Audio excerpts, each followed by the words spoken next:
데이터의 바다를 항해하는 이 배는 보이지도 않고 만질 수도 없는 AI라는 새로운 배가 필요합니다.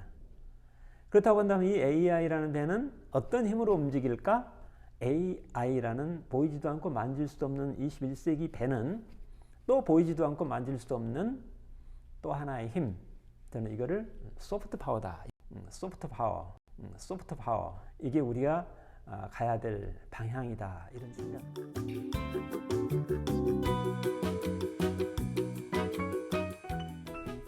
네, 토크살롱 시청자 여러분 안녕하세요. 서울 스피커스 뷰로의 알렉스입니다. 오늘 이렇게 여러분과 새로운 코너로 만나 뵙게 됐는데요. 그간 에린과 제가 열심히 트렌드서를 통해서 우리 시대의 다양한 이슈를 풀어온 것 잘 알고 계시죠? 이제 한 발 더 나아가 진짜 전문가를 모시고 좀 더 심도 있게 키워드를 풀어보는 시간을 갖도록 하겠습니다. 이번 코너의 타이틀이 로그 121인데요. 이번 코너의 주인공이자 지식의 보물창고 윤종록 교수님을 모시겠습니다.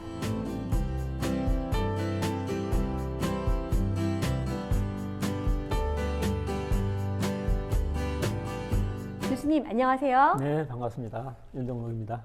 네, 저희 코너명이 로그 121이잖아요. 네. 로그는 사실 뭔가 긴 기록이라는 뜻이어서 올해 저희가 갖고 있는 여러 가지 트렌드에 대한 기록에도 참 부합한다는 생각이 들었습니다. 근데 저희가 또 제목이 121인데요. 이 121이라는 숫자는 교수님께서 골라주셨어요.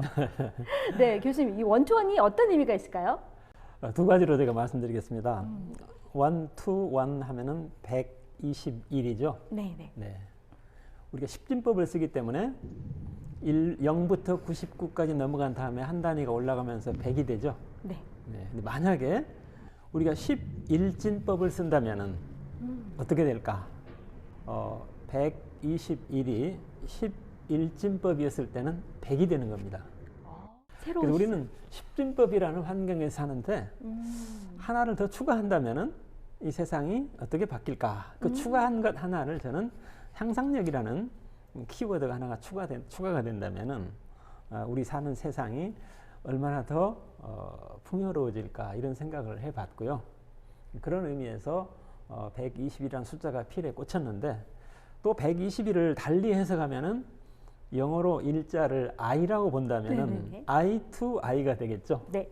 그래서 I, 첫 번째 I를 저는 imagination. 상상. 그다음에 두 번째 I를 혁신. 그래서 간단한 상상을 거대한 혁신으로 만드는 것. imagination to innovation.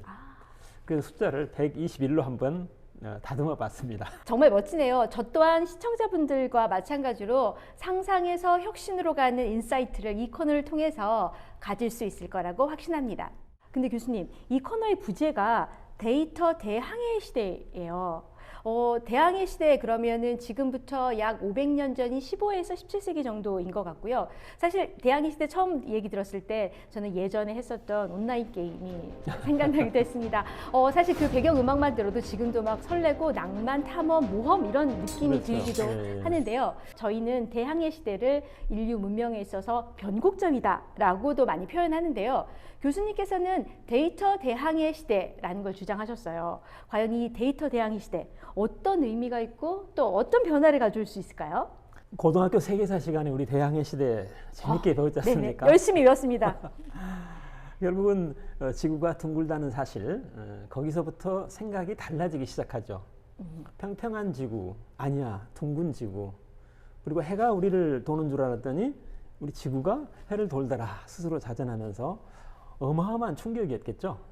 충격이 엄청나게 컸는데 그 충격으로 그친 게 아니라 문명사적인 거대한 변화가 일어나는 게 대항해 시대였다라고 본다면은 그때 대항해 시대라는 거는 바다를 통해서 멀리 나간다면 새로운 세계가 있지 않을까 그런 상상력에서 먼저 출발을 했고요.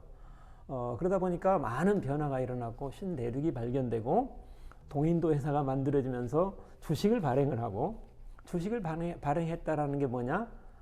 이제 경제의 평등화가 이루어졌다. 왕이 가진 한 주나 시녀가 가진 한 주나 똑같이 배분이 되잖아요. 이 경제의 민주화 이런 부분도 굉장히 중요한 변화였다 이렇게 생각이 되고요. 근데 500년이 지난 지금 현재 우리는 뜻밖의 보이지도 않고 만질 수도 없지만 어마어마한 데이터의 바다가 열려 있다. 우리가 만질 수 없고 보이지 않기 때문에 쉽게 느끼지 못하지만은 실제 데이터의 바다라는 것은 날이 갈수록 점점 넓어지고 있거든요. 그렇다고 본다면은 500년 전에 그 바다를 개척하려는 새로운 상상력이 데이터의 바다의 개척이라는 또 하나의 상상력으로 이어져야 되지 않을까, 저는 이런 생각을 합니다. 그래서 저는 500년 전에 문명사적인 큰 변화, 대항해 시대, 지금에 와서는 데이터의 대항해 시대라는 또 하나의 문명사적인 큰 변곡점에 있다, 저는 이렇게 생각을 하고요. 그때 신대륙을 발견했듯이 데이터의 바다에서 신대륙을 발견하는 것, 이거 대단히 중요한 미션이고, 그 당시에 데이터의 바다를 항해하기 위해서는 튼튼하고 안전한 배가 필요했는데, 이 튼튼하고 안전한 배는 처음에는 바람으로 가던 것이 이제는 증기로, 또 엔진으로, 전기로, 또 요즘에는 물속에 한번 들어가면 6개월 후에 올라오는 잠수함은 뭐로 움직이죠? 원자력으로 움직이죠.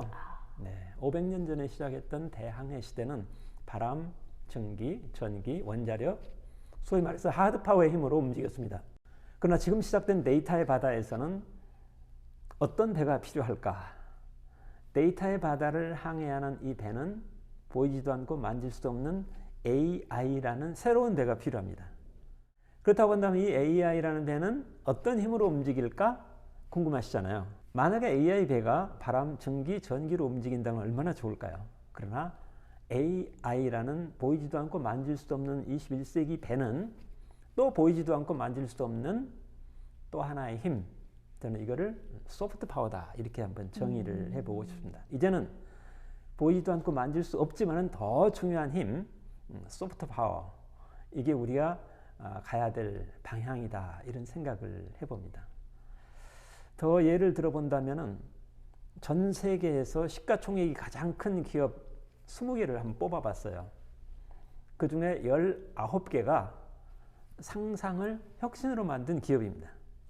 원료를 제품으로 만든 기업 딱 하나밖에 없습니다. 사우디 아람코라는 회사, 여러분 들어보셨죠?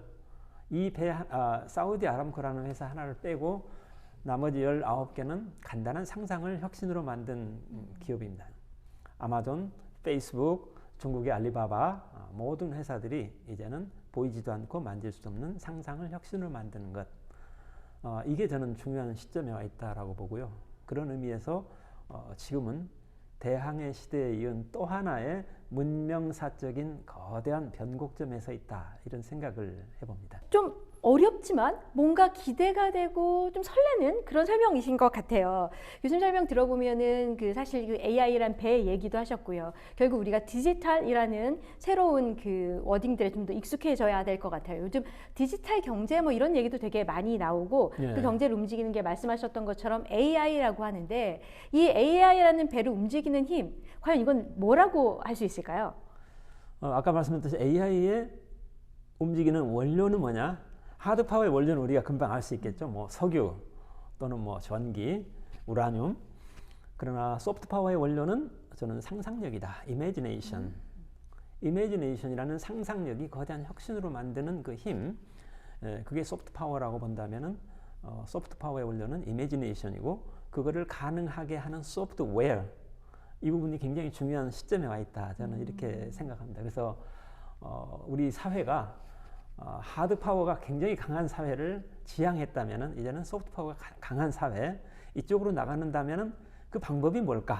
또 우리 교육이나 우리 문화나 이런 것들이 어떻게 바뀌어야 될까? 이 부분은 이 시대를 살고 있는 우리 모든 사람들이 한 번쯤 고민을 해봐야 될 중요한 주제지 않을까, 저는 이렇게 생각합니다. 그래서 교수님이 우리 미래 세대들인 학생들에게 소프트웨어 교육이 굉장히 중요하다고 계속 얘기를 하셨고, 예전에 그 학생들에게 학교에서 의무적으로 소프트웨어 교육이 필요하다고 굉장히 강력히 주장하셨었죠. 그때 제가 미래창조과학부 차관으로 일을 하게 될 때 제일 먼저 지켜둔 정책 중에 하나가 우리 아이들이 남이 만든 게임에 중독돼가는 우리 아이들에게 앞으로 소프트웨어를 가르쳐서 이제는 게임을 만드는 데 중독된 아이로 바꿔버리자. 그 정책을 제가 맨 먼저 지켜들었고요. 그래서 현재 초, 중, 고 소프트웨어 의무 교육이 시작됐잖아요.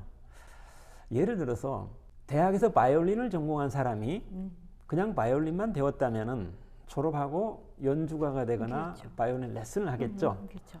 그러나 바이올린을 전공한 음악도가 소프트웨어를 아주 능수능란하게 잘하는 교육을 같이 받았다면은 저는 이런 생각을 할 수 있을 것 같아요. 이 바이올린에다가 조그마한 AI 장치를 만들어서 클라우드 컴퓨터하고 연결을 해서 내가 바이올린을 연주를 하면은 AI가 두세 소절을 듣고 아, 비발디 사계의 여름의 제2악장이구나. 금방 캐치를 하고 네. 클라우드 컴퓨터에서 피아노 반주를 딱 끌고 온다. 그러면 나는 바이올린만 연주하지만은 피아노 반주가 같이 따라오잖아요. 내가 바이올린을 좀 빨리 연주하면은 피아노 반주도 빨리 따라온다. 이런 상상을 할 수 있지 않습니까? 그렇죠. 그 상상이 그냥 상상으로 그칠 뻔했지만은 소프트웨어라는 도움을 받았기 때문에 그 음악도는 그런 디바이스를 만들 수가 있겠죠. 이런 것들을 본다면은 소프트웨어는 내가 아이디어를 가졌거나 상상을 했던 것을 실제 구현해내는 힘, 하나의 이네이블러 그런 역할을 하기 때문에 우리가 소프트웨어 교육이 좀 필요하다. 이런 생각을 하고 있고요. 지금 전 세계에서 창업을 굉장히 많이 하는 나라들, 예를 들어 이스라엘이랄지 또 작지만 아주 강한 나라 에스토니아, 또 영국, 미국은 물론이고 이런 나라들은 이미 소프트웨어 의무교육을 우리보다 먼저 시작을 했거든요. 그러다 보니까 별명이 창업국가, 창업을 굉장히 많이 하는 나라, 이런 나라로 도약하는 그런 나라가 되지 않았을까 이런 생각을 합니다. 저희 아이들에게 그런 미래를 또 기대를 해봅니다. 맞아요. 막연하게 디지털이 좋을 거다, 내지는 AI가 역으로 또 무서울 거다라는 기대나 염려를 갖는 게 아니라 정확하게 디지털의 가치를 아는 것이 그냥 무한한 긍정이나 무분별한 회의를 갖는 그런 마음을 막을 수 있을 것 같습니다.